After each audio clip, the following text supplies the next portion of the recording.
Mi smo istraživačka ekipa koja radi u ulici Đorđe broj 68 ispred zgrade Politike. Mi tamo iskopavamo jedne vrlo eksponatične eksponate koji se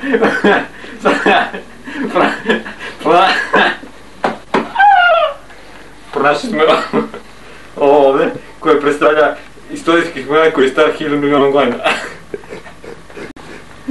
To su koristili Rumuni još u ratu protiv Azerbejdžanaca koji je trajao 468 godine pre naše ere do 294. godine nove naše ere. Mada pored iskopina iz rumunskog doba imamo iskopine iz turskog i uskočkog doba. To je ono tamo kad su oni bili... Ne mogu vam sad ja pričati o tome, ali sad ćete iz knjiga. Nastavi. Pored svega toga, mi smo pronašli i razne rekvizite i aparate koji Nastavi. koji su oni proizvodili tu. Naime, mi smo imali tamo više uspjeha nego što su oni imali kod Azerbejdžanaca tamo negdje 200 km od Budimpešte, daleko istočno, ja mislim, ili jugoistočno je bilo od tog mjesta. Ali nije bitno. Važno da smo mi te iskopine pronašli i da ćemo ih dalje eksploatisati i u narednom periodu.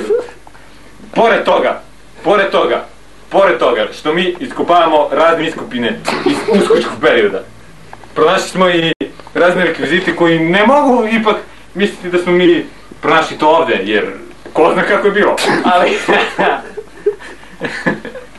ali ipak, unatoč svemu, i dalje ćemo nastaviti iskopavanje i naše iskopavanje će se u budući truditi da budu što bolja i procenjuje se da vrednost svih tih podataka koje smo mi iskopali iznosi više miliona para, razumete, jer i mnogo para.